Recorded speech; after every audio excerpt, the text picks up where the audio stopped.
are less than 4 hours away from the first presidential debate. The debate starts at 9 tonight. Our exclusive political analysts are here with anchor Todd McDermott. Todd. As our analysts say, there's a debate tonight, really? Yes, we all know.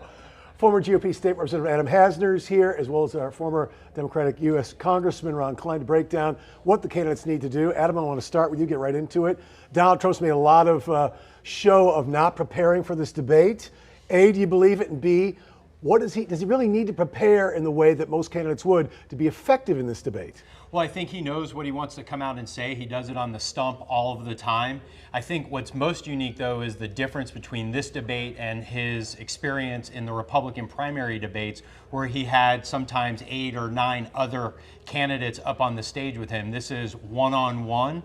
And also, too, there's no audience participation in the presidential debates that you saw in the primaries, with a lot of applause, a lot of feedback. I think we see Trump really plays off of that feedback in the audience. He's not going to get that tonight, and so it'll be really interesting for him up on the stage without that response from the crowd. Could help him be more disciplined. Ron, let me move to you. Hillary Clinton. Everybody knows she's a policy wonk. She knows her material. That may be intimidating to some opponents in the debate, probably not Donald Trump, but as she tries to get some policy initiatives across to the viewers in this debate, those are undecided, those trying to decide if they even like her, can vote for her. How does she need to reach out to them? How does she need to portray herself? Well, first thing she has to do is show that she is the person who is most qualified for the job, which I think she can do well.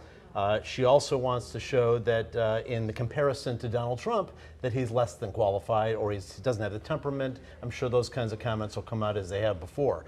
But the people who are undecided really are looking to see who would be the best person as president of the United States. This is not mayor of West Palm Beach. This is a big deal. And the kinds of things that these two candidates will be saying about the future of our country, I think will be very important to them deciding who they want to elect. Yes or no answer before I wrap this up with both of you. Does she have to be likable or not? Absolutely. She has to be warm. She has to show that she can connect with people, for sure. All right. Now, Adam, I'll go to you first with this last question. That is, it's one of 3 presidential debates. We've seen how this works. How important are these debates in general, and how important is the first of 3?